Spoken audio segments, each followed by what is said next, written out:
Hello everyone, my name is Morgan Carr. I am a public relations major here at Biola, and if you want to get to know me a little bit better and know what I've done in the PR world, go ahead and check out my website, www.morganacarr.com.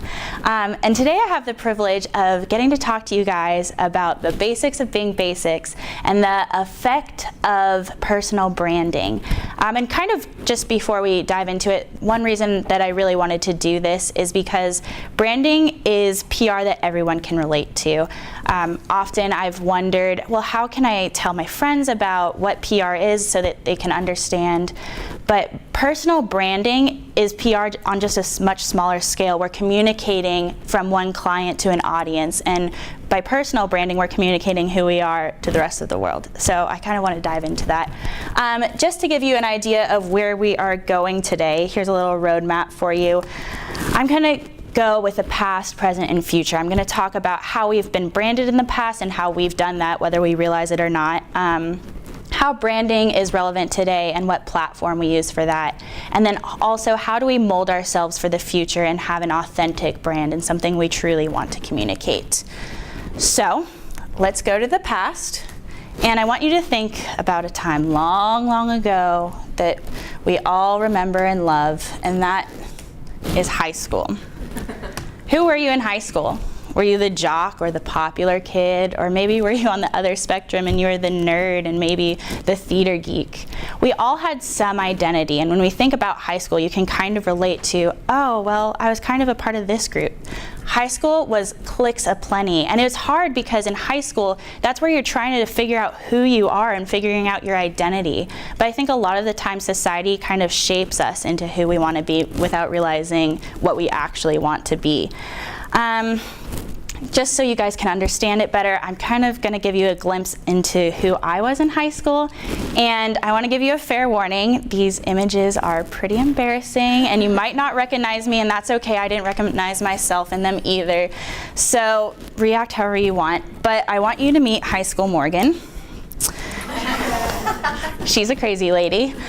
On the right, you'll see that I age really, really well. But this is theater geek Morgan, and I was involved with all my school's musicals. I had a lead in almost every show, and I just loved theater. I loved the community that it had. I loved the fact that you got adrenaline from being on stage and you had the spotlight on you and that everyone could see who you were. I absolutely loved being that theater kid. And then on the left, you'll see basketball Morgan. And a fun fact that not a lot of people know about me is I played basketball for 8 years. I started every season. Unfortunately, I got injured, so I wasn't able to play my senior year, but it was a huge part of who I was. However, no one knew I played basketball, and I was really confused by this, and I didn't quite understand why, because 8 years was a lot longer than 4 years. And I realized it's because that's not how I branded myself. I never talked with my friends about the latest game or how many points I scored or how I got punched in the face by some other girl. That wasn't like what I was excited about, and honestly, it's because it was girls basketball and it's the reputation that girls basketball can have sometimes. Whereas with theater, my high school was a little weird, and our show sold out every night, and everyone loved it, and I loved that adrenaline rush of knowing I got this status for being in the spotlight. And so I branded myself as that theater kid, and that's who I wanted to be. One other thing, looking back in high school, that I realized I didn't brand myself as, and I really wanted to, was I didn't brand myself as a Christian. One thing that really sticks out to me in high school was we had a Christian club on campus, and I remember specifically one day they made an announcement overhead, and one of the popular guys was making a little joke about the Christian club on campus, and instead of defending it or not even joining the conversation and engaging, I decided to join him and kind of laugh and make some jokes about it. And kind of looking back on that moment, I realized instead of what Colossians 2:7 tells us to be rooted in our faith, I was rooted in my identity. And that's something that I really want to take away to the future, is just knowing where I'm rooted in. So, enough talking about me. That was fun and all. But I want to talk about now and how we can all relate to this subject. And I want to talk about this one word that really inspired this whole presentation, and that is the word basic. Now, basic is defined by Urban Dictionary, a very reliable source, as an adjective used to describe any person, place, activity involving obscenely obvious behavior, dress, and action. It's unsophisticated and transparent in motives. As you can see, if you don't recognize this lovely lady, this is Elle Woods, and she is your classic example of a basic girl. And the reason why she's considered basic is because she's going into this professional, very serious world, but she decides to go into it with pink and kind of this airheadedness and just wants to talk about boys. That's her whole motive for going into this world. It's very obvious girl behavior. It's very basic and transparent. There's not much depth to her character. And so I was thinking about this word a lot just because it's being used in today's society left and right. And it really bugs me, and I was trying to figure out why does it irk me so much whenever I hear someone use the word basic. And it's because it's letting one word define who we are. And it's based off of how someone looks or one sentence what we might overhear and we'll be like, wow, that's so basic. But it's not really giving us an opportunity to get to know someone and truly understand who they are. It's just labeling them right away. So I want to figure out how can we be more authentic than that. But in order to understand how to be more authentic, we have to know how we do present ourselves today. And that's through social media. Today, with social media, we brand ourselves whether we realize it or not. And we post what we think people want us to post. I mean, there's so many times, and I'm sure you all can relate, where people will be like, oh, wow, it looked like you had so much fun at this event, or wow, college seems to be going great for you. But they're all basing this off of what you're posting on social media. I'm not going to post about this stressful week that I've had because I don't want people to know that I've been stressed or sad or confused. I'm going to post about what I think people want to see, and that's going to be all the fun memories that I've had. So up here I have a quote that I think is really relevant to this, and it says, "A photographic portrait is a picture of someone who knows he is being photographed, and what he does with this knowledge is as much a part of the photograph as what he is wearing and how he looks." And that's by Richard Avedon.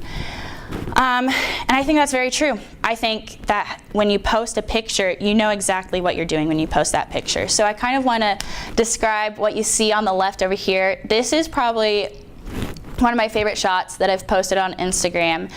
And it kind of looks like I'm just hanging out with my best friend and we've been having some good conversation, maybe some coffee involved, maybe talking for a couple hours just laying in the hammock. And that's kind of what we wanted to portray, but this isn't the story at all. What happened was one night, my friend Maggie, she called me up and she said, hey, it's National Hammock Day, and I really wanted to post a picture on Instagram, but I didn't have the time. Can you come over and we can do a little shoot really quick? And so I was like, okay, obviously, sure, why not? I just got into photography, so I thought it'd be fun. So we set up her hammock, and we probably took 20 minutes to find the right photo, and then we tore it down right away, got to the computer, started editing, and then it got posted on social media. And then that's when it made me realize we're posting just because we know that's what we want others to see. It's not it's not something where it's like, wow, that was such a great experience, we had so much fun. It's like, no, we just wanted to look artsy and be a lot cooler than we were. And this made me realize no wonder there's so many catfishing that happens out on social media. It's because we're trying to idealize ourselves. What we're posting is what we potentially want to be rather than who we genuinely are. And so how do we change that? We have to look to the future and to see how we can be our authentic selves. So here are a couple of takeaways that I want you guys to get from this presentation that I think are really important. My first is to strive for a brand that is a trait versus a materialistic adjective. Going into the PR world, I know it is going to be brutal and people are going to judge you left and right just based off of what you're wearing or what you say and how you represent your client. But I think it's really important to stay true to who you are and focus on that trait. I really want to be known as intentional in the PR field, and how I'm going to do that is the original form of communication, and that's just by talking. I'm going to make sure I start conversations with people and know that I'm listening and care about them, and then follow up with them right away so they know, oh, she actually paid attention to what I was saying and didn't just blow me by, you know. I really want them to understand that being intentional is at my characteristic core, instead of maybe striving for something of high status or someone that's very materialistic and cares about, oh, I bought this $300 purse. So that's what I really want you guys to take away, is aim for that trait versus just a simple adjective. My next point is that your brand is just a stepping stone to who you are. I really don't want you guys to be discouraged. Like I just said, I want you to strive for that trait, but that's going to be hard to communicate right away. That's not going to be something that's going to be very easy. So don't give up on that. It's just a stepping stone for them getting to know who you are. But also on the flip side, maybe we can see it being a stepping stone and understand that we shouldn't be the ones to judge right away as well. Maybe we shouldn't be the ones to call someone basic right away, because we don't know who that person is, and it's not really fair to give them a brand before letting them give us their brand. So I want you to give people a chance to show who they truly are. And then my last point that I really want you guys to take away, and I know it's super cliche, but I think it'll help us in the long term for creating this authentic world, and that is to think before you post. I really think that if we're posting just to post for the likes, we're not really gaining anything from that. Whereas if we're posting from experience and understanding, letting people see who we are, we're being genuine to ourselves and being authentic with one another. I think that will create and cultivate such a strong relationship with one another and create this community where we can have trust with one another, and we don't have to worry about all these catfishing schemes that are going on.